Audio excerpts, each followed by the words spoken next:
Chicago Tonight is made possible in part by the City Club of Chicago.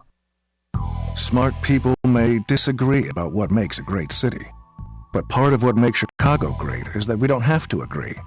To run a city like ours, a lot of issues come up.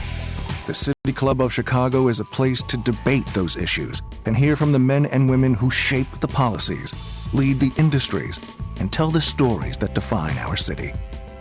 For the free and open exchange of ideas, the City Club of Chicago.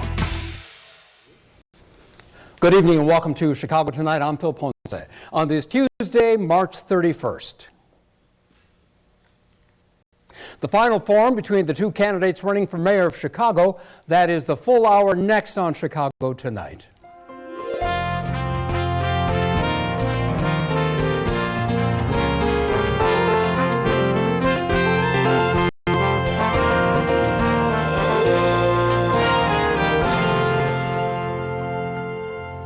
The stakes in Chicago's mayoral election could hardly be higher. The city's bond rating now teeters just 2 notches above junk status.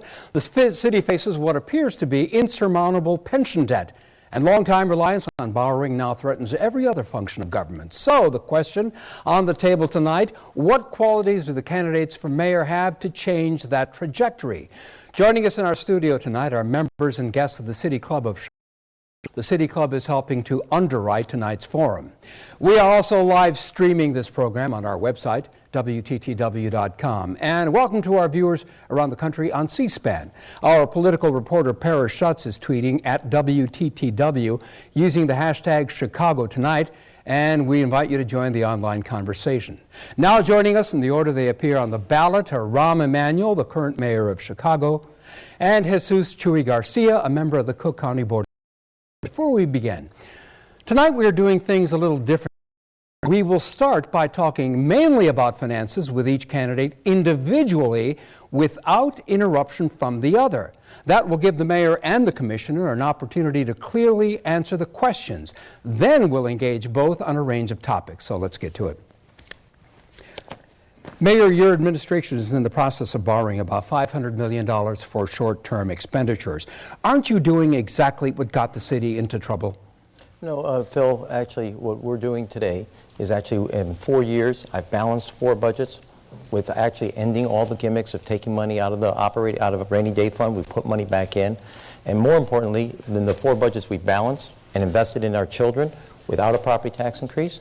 In addition to that, we've changed a lot of individual things that were inherited. We got here because of politicians in the past kicked the can down the road. And assiduously, we walked through the process. Let's talk about the future, Mayor, because right now you're in the process of borrowing this money.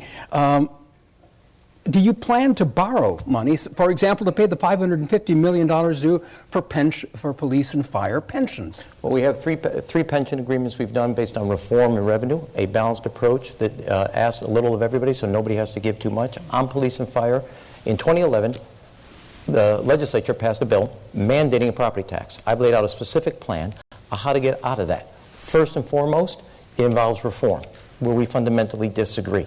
My opponent doesn't agree with reform demands as part of any pension deal.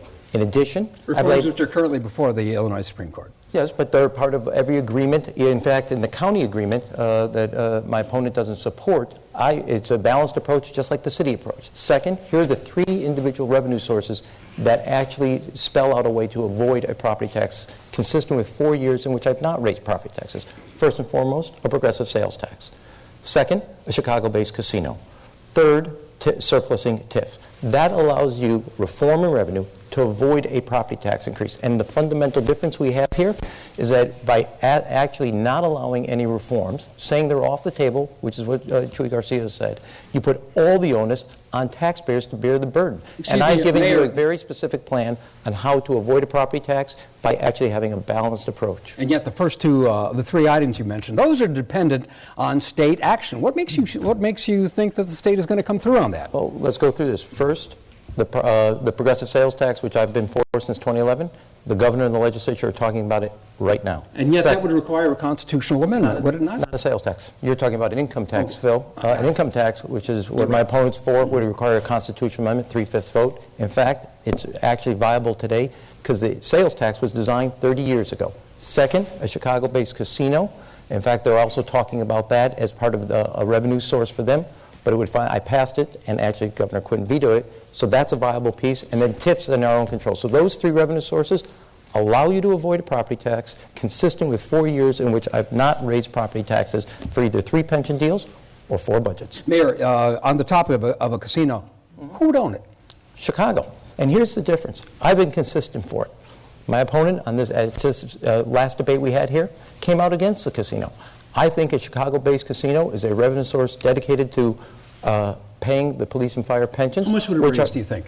Well, depending on how you do it, it would raise additional resources, and it could be anywhere over the period of time of 10 years, $1 billion. But combined... So about $100 million a year. Yes, and then you have a progressive sales tax and a TIF, which make up the revenue source. And the reason I'm for reforms, Phil, as part of this, is then you don't have to actually raise the burden on taxpayers.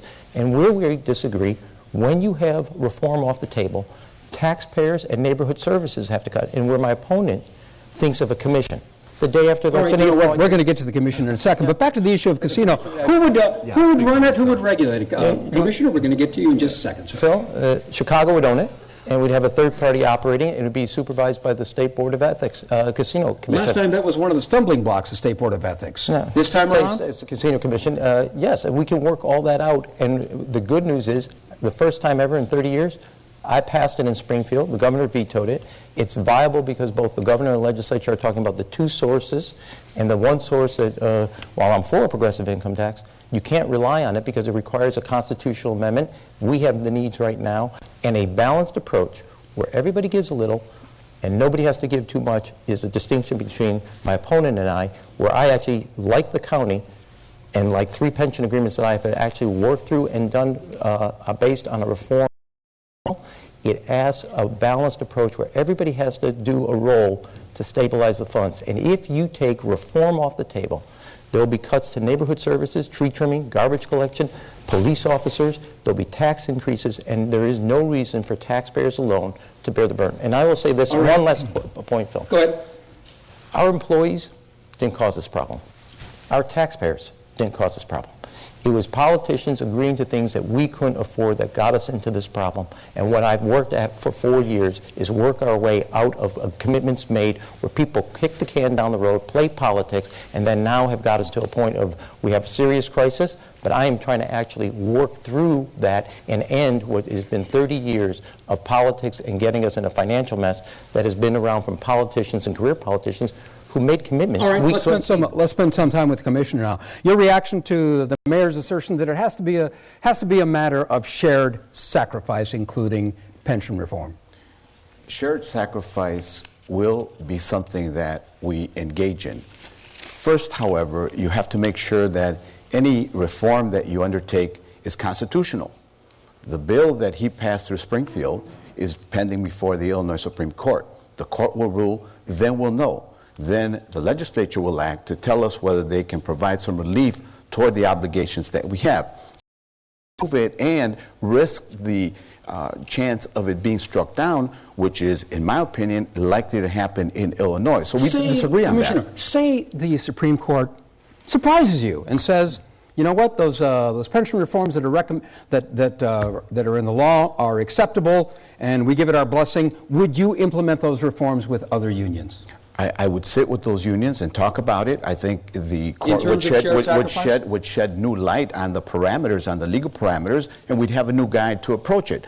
The problem with some of this is that, and the issue that the first question that you asked was about more borrowing. This administration has already engaged in borrowing $1.9 billion, almost $2 billion, more than the previous administration borrowed in a 10-year period. This is additional indebtedness for children who are born today, who will be getting married in the year 2042. How long the indebtedness will last. Commissioner, And Phil, one last thing. Yes. That borrowing, the long-term borrowing, has been used for short-term purposes, including operations of government to provide some of the services that he's been talking about. That's been irresponsible. It's very expensive and not sustainable. Yeah, I raised that with him. Commissioner, one of the few specific non-Springfield revenue proposals you've made is a city luxury tax. On what, for example? On the purchase of luxury vehicles, on the purchase purchase of boats, on the purchase of jewelry over $5,000. It generates a modest amount of dollars, but it is a part of the mix that we're looking at. Define a modest amount of dollars. Potentially between $5 and $10 million. But it's one of the things that I've put out there. It isn't the only thing. Give me an example of something else. I support modernizing the sales tax in Illinois. It's been around for a long time. It's essentially geared toward goods. It's time to expand the services. I'm glad to hear the mayor say that he's now supports making it progressive and not regressive, as have been most of his measures for the past 4 years of fees, fines, and penalties, totaling what the Tribune reported to $700 million that hit Chicagoans, especially low-income earners and working-class people, the hardest. It's regressive. That's how he's balanced the budget over the past 4 years. That's not sustainable. It's unfair. It needs to be progressive. I'm glad to hear him. He now agrees with me making the sales tax a progressive one. He had not defined that at the last debate. Mayor, we're still with the Commissioner. Commissioner, you've had one executive position in your career, a nonprofit that had a $2.9 billion budget, 27 employees. Million. Pardon me? Million. 2.9 million, excuse me. Thank you, right. Boy, you really grew that nonprofit, didn't you? I did. It's a rounding error. But you said that you public service.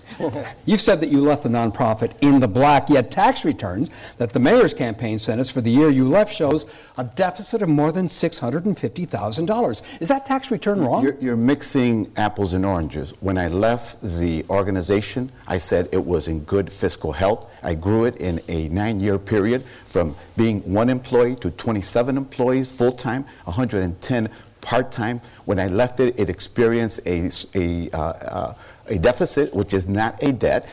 That changed after a couple of years. I had secured additional funding that was coming to the organization. The bottom line, in the 2 years before you left, the organization had a deficit, ran deficits of almost $500,000. No, I think you're mixing some things up. When I left, it had a modest deficit. It had a modest deficit. Today, it's one of the No, we're talking about when you left. When I left, it had, yes, the year it's not a 2009. debt. A deficit is not a debt. Okay, it's how you end your year. It's an accounting procedure. The important thing here is that the organization never had to borrow money, never used its line of credit. It never missed one payroll. It was in good financial health. He is trying to distort the record of a nonprofit. I don't know why he's doing it. Today, the organization has a budget of almost $5 million. It's nationally renowned. Last question for the Commissioner before we open it up to both of you, and that is it must be safe to assume that you've started to put some names together for your commission. Who's going to be on it? We have a variety of financial experts. We have labor unions. Give me some examples of people whose names we might recognize. Professor Chuy from the New School in New York, a former CFO at the Cook County Board, Woods Bowman. There are other people like that. There are For also example, tell us. Representatives of labor. Different labor unions. I'm not at liberty to give their names out. What would the balance be between labor folks and non-labor folks? And business people that we're also consulting with. They have not authorized to release their names. When I'm elected, we will release their names. And how big is the commission going to be? Probably about 12 people. Let's open it up to both of you. I brought that actual document. It was a $657,000 deficit that he left, and on the Fox debate, he said he left it in black. And then second, when he said this is the operating budget, he overestimated it by 72%. If you're going to recruit businesses, you're going to recruit jobs to the city of Chicago, your veracity, your forthrightness is counted on if people are going to hang their hat on. And the fact is, on a good organization, does very good work, that you can, on a $2.7 million budget, you said we're off by 72%. Second, you actually left it in a deficit, and you claim this organization is how you prove your management chops, is not exactly going to bring confidence to people. The organization is in solid financial health. But you said I left mid-year. They changed their reporting year at the time that I left. That's part of the reason why. This also came. Commissioner, was it in the black when you left, or was there a deficit? There was a deficit, but no one missed a paycheck. No one was laid off. We didn't have to borrow any money. You take that city government like that. Most nonprofit organizations in Chicago, as a result of the Great Recession that he helped usher in due to his time at Freddie Mac. Single-handedly, I ushered in the recession. Freddie Mac played a huge role in only you and my mother think that. Economists think that. Only you and my mother Economists think have pointed out that during recession. his tenure at Freddie Mac, it was one of the factors Chuy, that began Chuy, the Great Recession, and this is part of the impact. Part of the other impact all right, let's is get the mayor's response to all the foreclosed houses in the city of Chicago. Real quick. That's big. First of all, I served on the board in 2001. The recession happened in 2008, and I single-handedly, I appreciate your rewriting of history. I want to clear it up. I did not cause the recession. Second, I want to contribute to the mismanagement of Freddie Mac. Second, I want to be really clear about something else. I know something about recessions, which is why President Obama asked me to be his chief of staff in the worst recession since the Greatest Depression. And when I came to be mayor in 2011, it was still a recession, and we worked our way through not only 4 budgets without a property tax, cutting the structural deficit in half, and now Chicago's #1 in corporate relocations, #1 in job creation, #1 city where families moving in, and also the #1 Little League team in America. And that's not true. Chicago has had one of the slowest recoveries of the top 5 cities in the country. Okay, we're third, but we've come in number 8 in terms of recovery since the Great Recession. Chicago is not all that he touts. He touts that tourism that international tourism has expanded in the city of Chicago. It hasn't. We lag behind most of the cities in the country at the same time. He likes to paint a rosy picture. But Phil, getting back to the original question, the organization, after I left it, created an award in my name as an honor to the service that I provided to it. Today, people come from all over the country to look at the work and the expertise of the organization. He's right. It is a great organization, and it does good work. That's not the point. Yeah, the point the point is you claimed as your veracity as a manager of a $2.7 million organization, which is a tenth of even what we do for basically after-school programs, as your credential to be the mayor of a $6 billion operation. Phil? You left it in deficit, and having then said to people it was in black. And second, you overestimated the budget by 72%. Nobody can trust to move businesses and jobs to a city where your veracity is not true. And that's peanuts, because what the mayor is leaving the city of Chicago, the numbers that he's talking about is a projected deficit for next year of $432 million, growing to almost $600 million the following year. Those are the deficits that Rahm Emanuel is leaving the city of Chicago. Gentlemen, let's move on. Let's move on. That's real money. Let's move on and talk about the future, and specifically in terms of additional revenue that the city will need. Isn't it fair to say that both of you know exactly what's going to have to be done in terms of property taxes and so forth, but just don't want to give the voters the bad news before the election? Mayor, I'll let you begin. No, well, first of all, this is where we actually differ. And that is, Phil, I presented 4 budgets in a row without a property tax increase that balanced, put money back in the rate, and invested in our kids. 3 separate pension agreements that also stabilize them without a property tax increase. As it relates to the next 2 pension agreements, I laid out a plan without a property tax. And here's the difference between us. You asked him who's going to be on the commission, and he just told you that he's going to appoint the day after the election.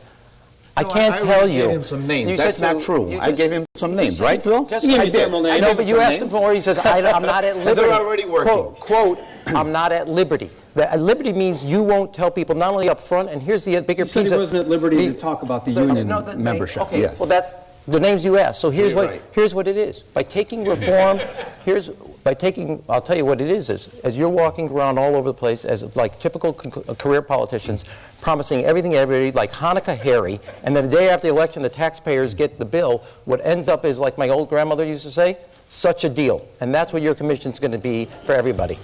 Commissioner, question. Yes.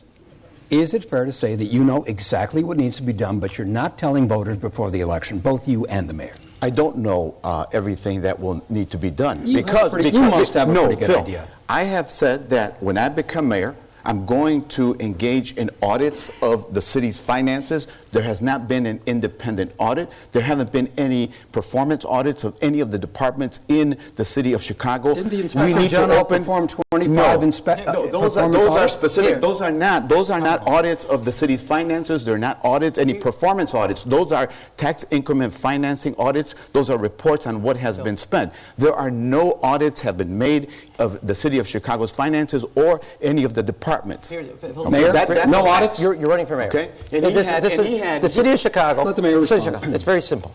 Deloitte Touche, one of the most premier accounting firms in the world that do audits of not only Chicago, Austin, Texas, other municipalities, major Fortune 100, Fortune 1000 companies, every year has to audit Chicago's books. And also, the Inspector General, who's a former prosecutor, also does audits of departments and different services we provide. The idea that you're running for mayor and sit there and also claim that the Deloitte Touche, the city of Chicago's finance department, and the Inspector General are in cahoots without doing any audits and falsifying documents is ludicrous on the face of it. You're running for mayor of the city of Chicago. You just said we don't get audits, and Deloitte Touche, and we actually delivered them to your office. Phil, with respect, you wrote an op-ed in which you said the city was cooking its books. It is. We don't know. There's a veil of secrecy, and you can't get information about where the revenues are going in the city of Chicago.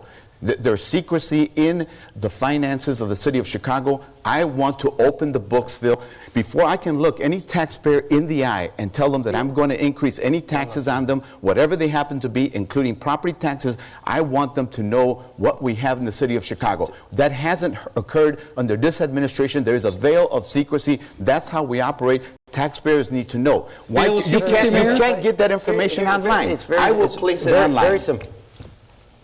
You have said that a major accounting firm of the world and the city of Chicago's finance department and the Inspector General, who's a former prosecutor, you said they're cooked the books. Have you didn't say they cooked them. I said that you're hiding information. You wrote an op-ed. So the question is, have you called the U.S. Attorney? That's a serious charge. Have you called the U.S. Attorney on a serious charge? The information is whatever you provide. It isn't what taxpayers can verify. I stand by my assertion that there have not been any audits of the city, and there has never been a performance audit of any department in the city of Chicago. Those are balanced statements that an accounting firm has provided. I will give you an audit of your own books. They are not independent audits of the city of Chicago. An audit of your own and I book that stand you by claim is that. in the black, and it's actually $657,000 out of a $2.7 million budget. Okay, gentlemen, let's move on. Give us one new revenue idea that we haven't heard yet that the city council and the mayor can enact with no action from Springfield. Mr. Garcia, you talked about increasing the luxury tax. What else? Chicago, at present, and for quite some time, let me tell you, a lot of our taxpayer dollar has gone into the downtown area. No, I'm talking about I am. Okay. I am. Go ahead. Please. You give him a lot of time. I plan to give you just as much. Thank you. Wealthy building owners in the downtown area, when they construct new buildings, hire politically heavy law firms who have lots of clout, and they go into the Board of Appeals and they receive dramatic reductions in the assessments of those buildings.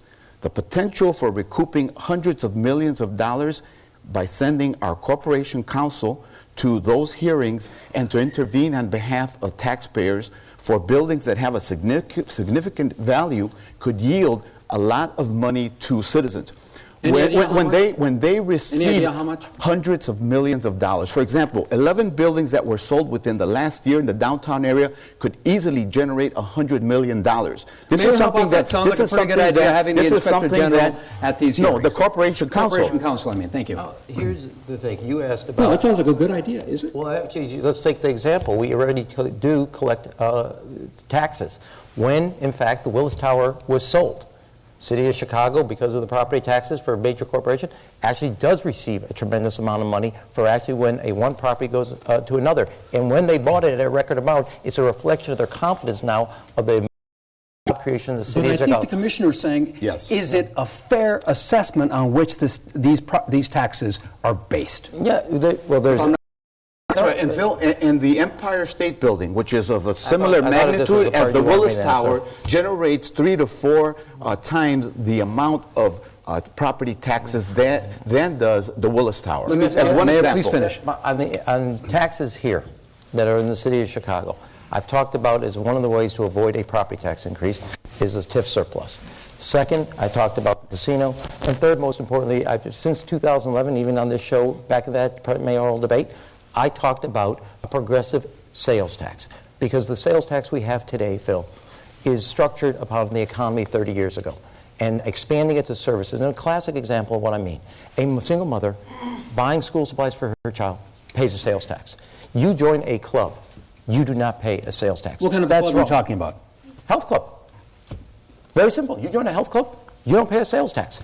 And I believe those services and other types of services should be charged because they're more reflective today of today's economy than it was 30 years ago. Too. I think that's an out-of-state one, isn't it? Let's move on to a different topic that's of concern. And this is a viewer question, and it has to do with the airport. You can't soundproof your yard, your deck, your garden, your park, your neighborhood. Soundproofing and noise monitors are just a dodge to avoid dealing with the real and only problem, which is hundreds and hundreds of loud and toxic polluting planes flying low over our once livable communities. Mayor, what do you say to those people who are suffering those effects? The resident that you just quoted is right in the sense that you can insulate homes, but that you can't insulate your outside. And people that have homes in the neighborhood, actually, O'Hare has to be a good resident. Now, the solution to this is get AFA to expedite its study so we can actually have O'Hare, if you want, and they design to do it, to actually basically have all the runways used at an appropriate time. So then that not the diagonal runways, not just the east-west ones. Right. But FAA controls this, which is why I've called upon them to expedite it. And between the two of us, it requires somebody who has the leadership to get FAA to give us the answer and now solve the problem, because too often only two parts of the runways, two communities are being used, and the residents are right in this sense. We have expanded insulation, but your residents, your backyard, barbecue, you are impaired because of the flight patterns. Commissioner, do you have the juice with the FAA to get them to do something? Phil, the first thing that a mayor should do is go meet with the individuals who live around the airport. I've done that on several occasions. The Fair Coalition, the area around the airport, has been complaining about this. I went to one of their hearings. I visited with them. I understand their problem. You can at least do that. Why not go there and see for yourself? Why not meet with them? Why not engage them?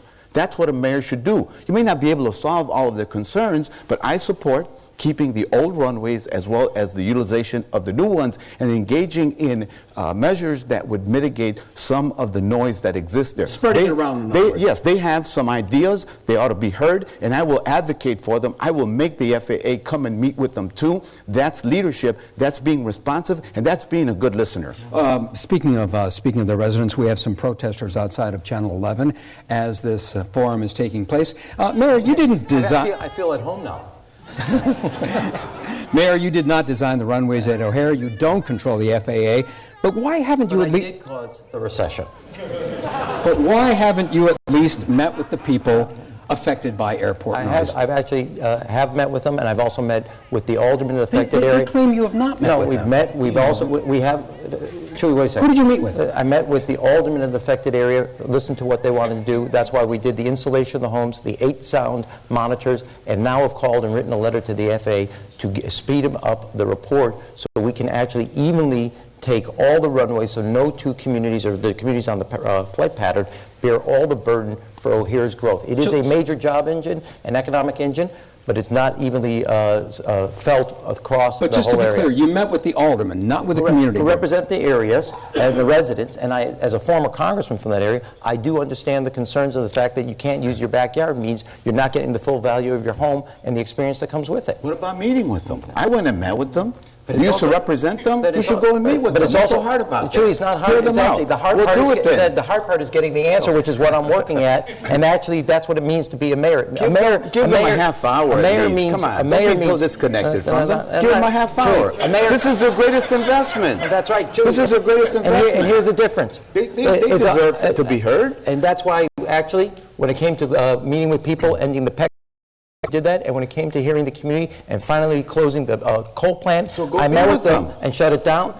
And also, the meetings I'm actually going to make sure is that we get the meetings with the FAA. The coal plants again. Can I address that? And the park. Mayor, well, you're asking me a question. Well, you asked me to ask him about the coal plants. No, I didn't. Oh, Yeah, you did. ask me about them too.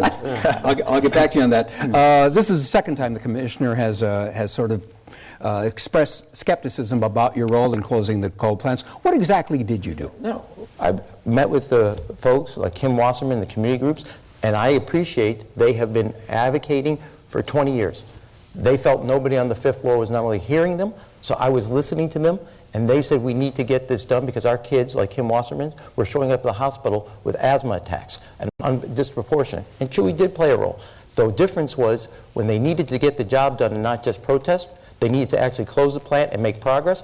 I called the CEO, called him into my office, and I said, this could be easy or this could be hard. And today, into my tenure, a 10-year advocacy leaders finally got done because I actually opened up the fifth floor, hearing them, and finished the job and getting the ball over the goal line. Commissioner, will you at least give the mayor credit for closing the deal, even though others worked on it for 10 years? I give the mayor credit for cutting an ad to begin his re-election campaign. That's what I give him credit for. I also give him credit for closing No, I don't. No, you do not give him credit. Okay. He came in and took credit for it. Part of the reason the coal plants were going to close is because they were not, they were becoming uneconomical to the operators. There was a lot of advocacy. The groups deserve all the credit. They worked on it for a long time, as was the case with the park. The community residents been working on that issue for almost 20 years in Little Village, and that's why they closed. The at Crawford and at Fisk was the result of people in Little Village, Pilsen, and Canaryville working for a long time to make it happen. Quick response before we get on to the next topic. Mayor. Two very points.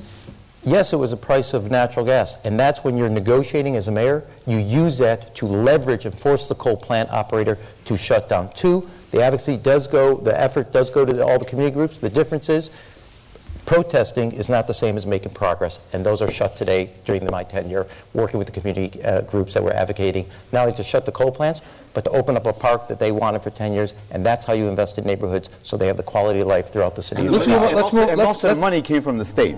He was there for the ribbon cutting. Well, let's move on to the next topic. You're doing your job getting the money from the state. Let's move on to the next topic, and we have a viewer question. The question is, this is addressed to Mayor Emanuel. You have presented yourself as a pay-to-play reformer, yet many of your donors receive contracts from the city and are exempt from your new regulations. Isn't your leadership compromised by the favors you owe to these people? Let me, 2 points I would say, or three on that, Phil. First, it was during my tenure specifically, the stain on Chicago was about its hiring practice for years. It was based on the knowledge of who you know, not what you know. And for the first time ever, the federal oversight of our hiring throughout the city of Chicago has been ended. And the inspector... Talking about the Shackman decree. The Shackman decree. That ended under my watch. A 20-year process of federal oversight. So how does the connection between that and pay-to-play? That's because that's a fundamental reform of Chicago's hiring practice where corruption used to occur. Okay. Number two, the biggest issue, and here are the three things where I have told supporters, you're wrong. I have supporters who don't agree with the minimum wage. We're raising the minimum wage in the city of Chicago by 40%. I have fought for it my whole life because if you work you pay, and that's what's going to happen in the city of Chicago. Two, I've told the real estate development community, you're going to put $90 million into a fund for 40,000 affordable units over the next 5 years. Three, I closed the loophole that existed on taxes that allowed companies to take luxury skyboxes at sporting facilities, and they have to now pay full freight. And when it came to asking Chuy García, name three things he would tell the biggest donor, $2 million, where he disagreed, he couldn't name one. And just Sunday, the Chicago Sun-Times noted that the Joyce family that I threw out of the airport for 10 years having a no-bid contract is one of his biggest supporters in the campaign, and they're now running, we have an international operator at the airport. The Chicago Sun-Times is not lying. One of the Joyce family members was standing right behind you at the podium election night. Okay, what kind of a donation has he made to the campaign? The fact that someone in one part of the city, one of 50 wards, wants to volunteer for me, makes him a big donor? That's false. Has he given me $1,000? No. He has received, according to Forbes magazine, from 600 vendors doing business with the city, $7 million. He's received, over the past 4 years, since he ran for mayor the first time, over $20 million from 100 donors. When you have, and they're all rich and powerful, when you have forces like that involved in politics, what happens to the little guys? What happens to taxpayers in the city of Chicago? They get shut out. You buy the airwaves, you monopolize the discourse, you get your way. He never thought we would be here tonight because he figured he would get reelected because he's got all of those wealthy donors backing his campaign. It's bad for the voters, and that's why voters voted for change on February the 24th. That's why he's in a runoff. Two things. One is you just called the Sun-Times liars for their cover page. Mr. Joyce was not only at your election night. That family was thrown out of the airport for a 10-year no-bid sweetheart deal. They're there supporting you because we finally professionalized that. Second, I am proud that business and labor jointly have supported my effort because they know the difference of economy that's growing and creating jobs, and one that when you run up deficits, jobs, companies, and families will flee. And the support is because when I came to the office, there were 3 cranes in the city of Chicago. Today, there are 29 cranes, 1,200 people, carpenters, plumbers, electricians, and everybody going back to work, and Chicago's finally on the move again. And if you don't know how to manage city finances, companies will not have the confidence to come here. And so I'm proud of the fact that both business and labor know the difference between an economy growing and an economy without the leadership from the mayor's office. Mayor, you received, it was recently revealed that you received a $250,000 donation from Magic Johnson after one of his companies got an $80 million contract with CPS.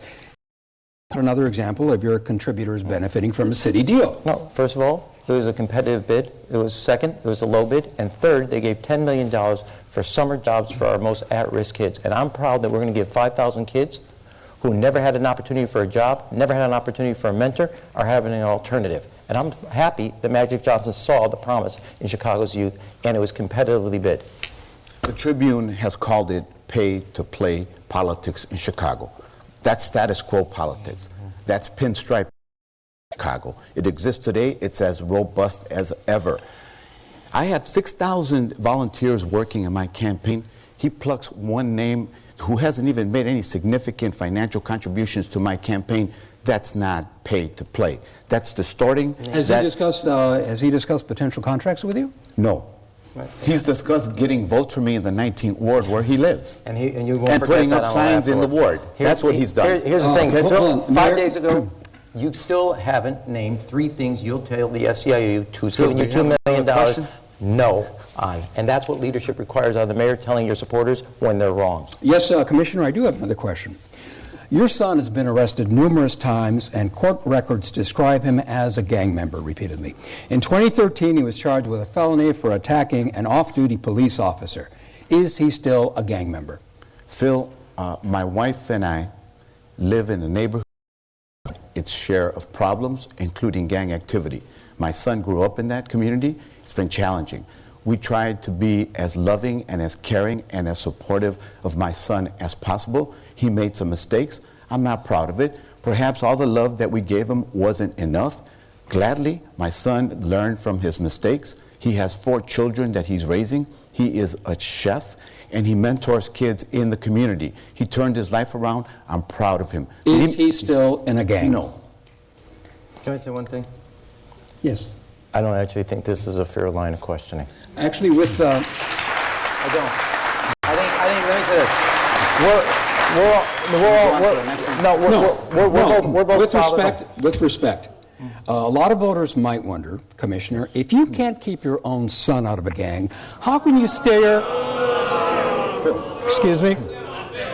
If you can't keep your own son out of a gang, how can you steer the city away from gangs and violence? Phil, it was growing up in a neighborhood that has had its share of gang violence that deepened my resolve and my wife's resolve to stay there, to work to improve the community, to reduce gang violence. It was one of the highlights of my work at Enlace, the organization we were talking about. Today, people come from all over the country to look at the work that the organization has done in reducing. Commissioner, that wasn't the question. If you can't keep your own son out of a gang, how can you steer the city away from the gangs? My son has only been convicted of 2 misdemeanors. Okay? He's charged with 2 felonies. And what you are spreading is something that was published anecdotal in the newspaper. Okay? We did the best that we could for him. There are other things that you don't know about my son.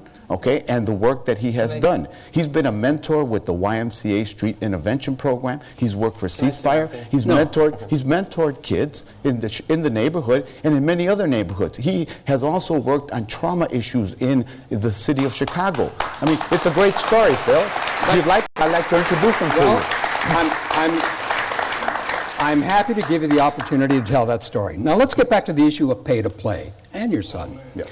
One of Chicago's leading law firms, Mayor Brown, represented your son for free on a felony charge. Later, as a Cook County Commissioner, you co-sponsored a measure to give Mayor Brown the job of handling a $100 million bond deal. Why is that not payback? Phil, when my son received the services from the law firm, I didn't ask the law firm to provide them. It was a mutual friend who referred him there. Your campaign lawyer. And it was before I was elected to the Cook County Board. Okay? They were friends. He's known him since he was 3 years old, Phil. He went to him asking him for advice on how to handle it. I did not see any conflict of interest. To this day, I don't see a conflict of interest. It was before I was elected to the Cook County Board. How much did the firm get? A minuscule amount for the work that they did. It came as a complete package. There was no reason for me to think that there was a conflict of interest or even the appearance of, or else I would have abstained. That's been my record of ethics in politics, Phil, and as a public servant. Mayor, all the city's borrowing goes through Finance Chairman Ed Burke. Would you support him to keep his job as Finance Chairman? No. First of all, I haven't gotten reelected to even say that, and that's what the election's about. Would you? Well, and I'll ask the commission the same. One of you is going to be elected. Would you keep Chairman Burke as the Finance Committee Chairman? If he seeks reelection, I'll support the effort of what the City Council says, and the answer is yes. Why does he still have a security detail? Well, as you know, actually it was on the show 4 years ago. It's diminished, but he still has a security detail. It's diminished, and he doesn't have active police, which is the changes we made. We made it smaller, made reforms, we cut back everybody's, including my own. Still costing the city money to have these... I have it, other individuals have it. As you know, I said there's no part of the budget that doesn't get reformed. Cutbacks, I made it happen. In addition, his are no longer active policemen. They're actually retirees because those officers went back to the departments that they're from. Commissioner, if you're elected mayor, would you keep Ed Burke as chairman of the Finance Committee? That's something that we will discuss with the Chicago City Council. They do it by a vote of the council. I will tell you this, Phil. Your vote would be a pretty big one in terms of what you express. Let me answer your question. Sure. I think context is important. First of all, on February 24th, voters in Chicago voted for change. That's why this gentleman here is in a runoff. That's why 19 members of the City Council are also in runoffs. To me, that is a strong message being sent to the next mayor. It's a strong message being sent to the City Council. We're going to have those conversations. Thanks to the So you're suggesting that there might be a change? There might be, yes. We will also review the security detail of the aldermen to ascertain whether it's necessary today. But the other thing that I want to say, part of the reason that we have to do that is the terrible management of the city's finances. They have resulted in 5 downgrades over the past 2 years, including 2 at Chicago Public Schools, have gotten us in a situation where we have to look at all the expenditures of the city of Chicago, including those of the Chicago City Council. Can I answer that? First and foremost, the bigger issue isn't him being chairman, it's making we change how we deal with the insurance as it relates to workers' comp that committee has, because it's a major source of saving money. Second, let's deal with the downgrade. Well, get back to that. One more time on the... what was that? That committee, you can save a lot of money on workers' comp, and that's where we've been saving money, which is why in 2011 I passed the reforms. Mayor, with respect, a lot of people think they have no idea what Ed Burke does. That it's... Well, it's chairman. They say no idea. And let me get to the bigger point because of the downgrade you just brought up. The downgrade issue... The 5 downgrades. The downgrade very specifically points to pensions at CPS. In 1997, you were in the state Senate. You cast a vote to allow CPS to skip payments into the teacher's pension. Was warned then that if you skip these payments, the pension is going to go in a financial mess. The problem we have today, your fingerprints are all over that shovel, and now you're pointing fingers to people. That is what created the financial mess we have today, and the downgrades weren't there in the last 4 years. It took 30 years of career politicians casting votes in Springfield and allowing skip holidays to be happening. With respect to skip payments. the credibility, you talked about the credibility of Deloitte & Touche. How about the credibility of Moody's? This is an independent outside group. How is that not a reflection of your financial stewardship? Because exactly what they said, Phil, was the crisis of the pension. Now, you don't believe for a second that the pension crisis, either here or police and fire, CPS or police and fire, you're not suggesting that in the last 4 years that problem just emerged. It is years and years and decades in the working. That is the honest assessment. And the first time that CPS actually started to skip payments is when Chuy was in the state Senate, warned not to cast that vote. It would create a financial mess as related to the pension. That's the problem we have today. 3/4 of the financial errors at CPS are all related to the pensions, is exactly what Moody says in its report. And yet what Moody says, it's not a statement on the past, it's a projection of the future and the city's creditworthiness. And how we got to this mess wasn't overnight, and we're not going to get out of it overnight, which is why I want to end the dual taxation of Chicago taxpayers, supporting Libertyville, Schaumburg, and everybody else's also teachers. Something that would require action by the state commissioner. There's a long history of financial mismanagement related to Rahm Emanuel. Freddie Mac was part of it. He can make fun of it and say that, I accused him of bringing us the Great Recession. But he was a rubber stamp on the board that approved many decisions that were bad. The future. Let's talk about the future. What were we talking about? We were talking about the bond ratings. You mentioned Moody's. You forgot to mention Fitch. They also did the most recent downgrading. The pattern here is that he promised 4 years ago to fix the finances. Now he seeks to highlight a vote that I took on the Illinois budget that dealt with education, with health care, with a $30 billion budget. And he claims that I ushered in the era of pension fund being out of whack. That's crazy. That's like me blaming him personally for the recession. He's got to reach that far back. You're right. That's my point. He said 4 years ago that he would put the fiscal house in order, and 4 years later, we're in a much worse situation, in a financial free fall. Chicago's finances are among the worst in the country. Every budget, the Civic Federation, Lawrence Masol, says we are actually righting the ship fiscally and effort. Now, Chuy, you can attack. I'll get back to you, sir. You can attack me. But everybody knows the attacks on me are a smokescreen for the fact that you lack an agenda to attack the problems facing the city of Chicago.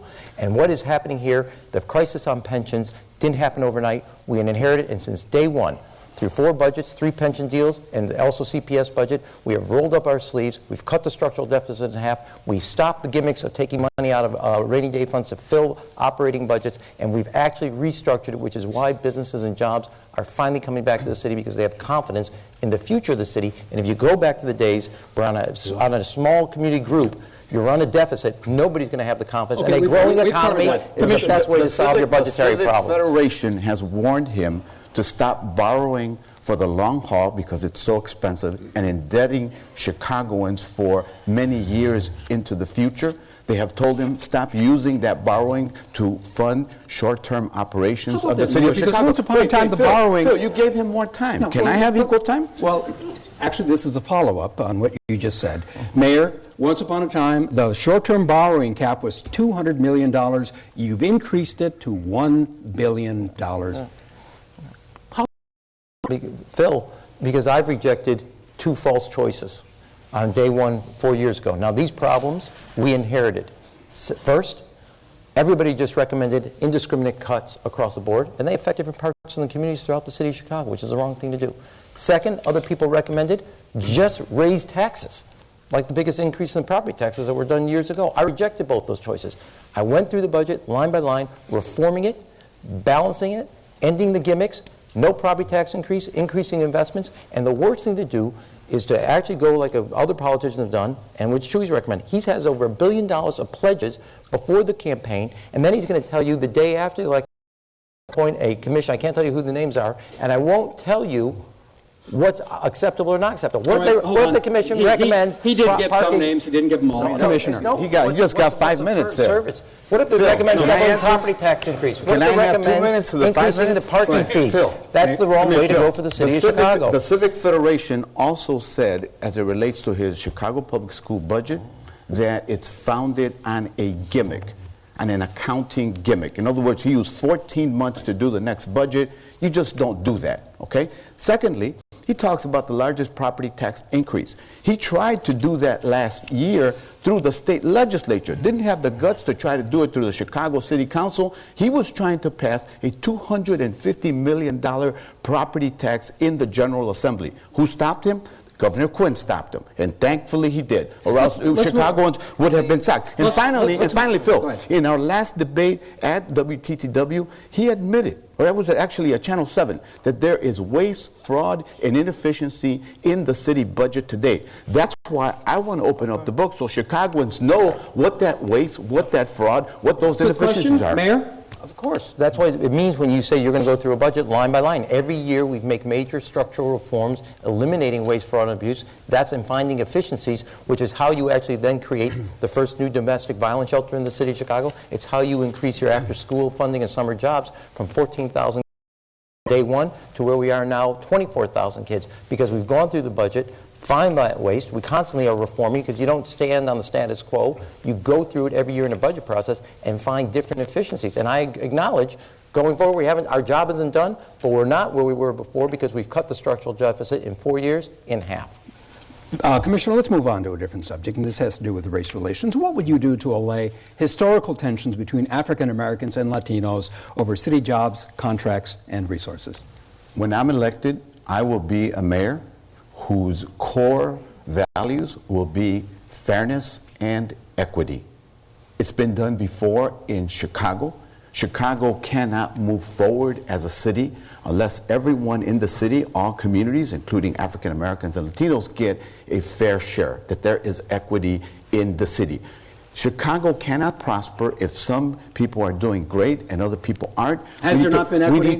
There has not been equity. There have been barriers that have kept groups out of the mix in terms of employment, in terms of contracts, in terms of promotions, on and on. The culture of the politics in Chicago has been in part responsible for it. It's also been structural racism and barriers that have created, have denied people the opportunity to advance.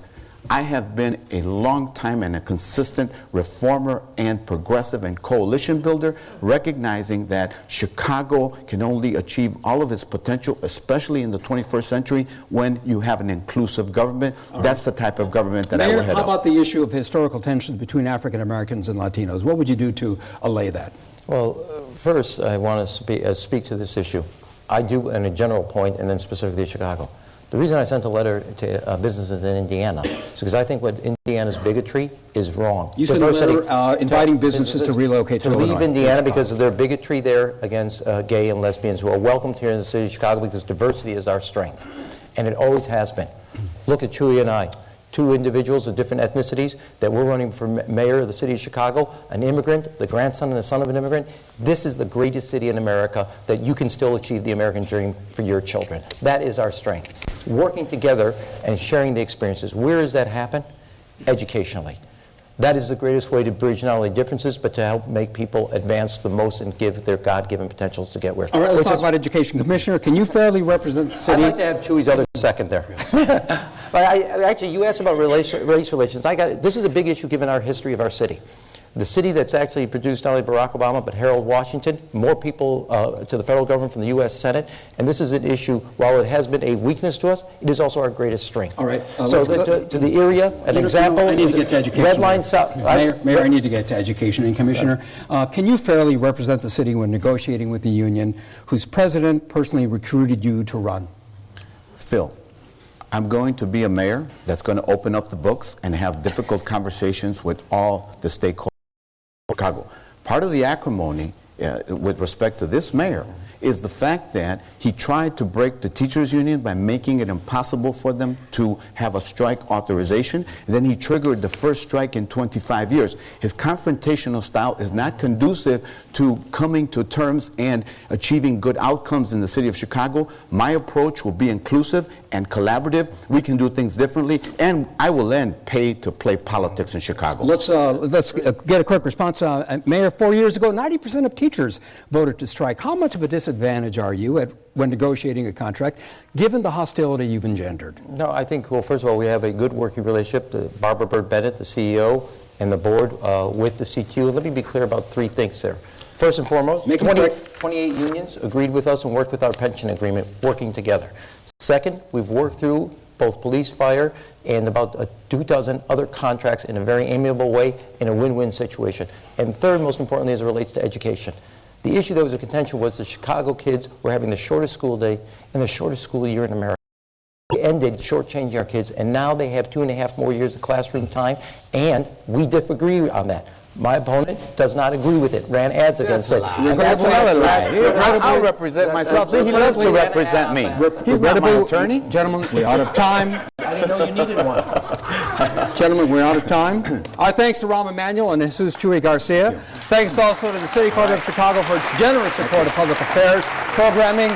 And a special thanks to the City Club members and guests who joined us in our studio this evening. You can visit our website to see behind-the-scenes photos and watch videos of the post-forum news conference later tonight. There you can also find much more information about the candidates, including career timelines, endorsements, and their views on key issues. And tune in on April 22nd when Chicago Tonight will hold a special one-hour forum with Mikvah Challenge high school students and the winner of Chicago's mayoral race. And we look forward to seeing one of you in April. Thank you, gentlemen, very much.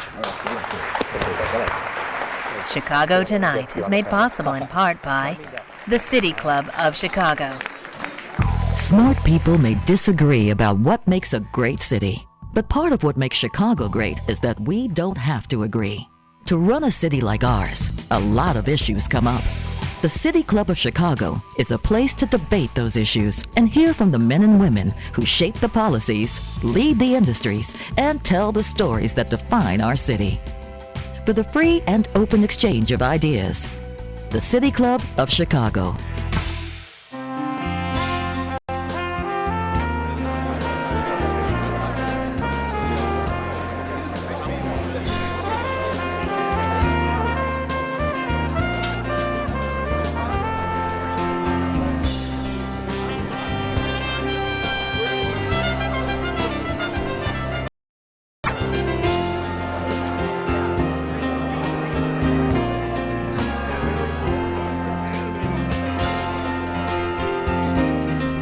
Closed captioning for this program is brought to you by Robert A. Clifford and Clifford Law Offices, serving Chicago as a personal injury law firm since 1984.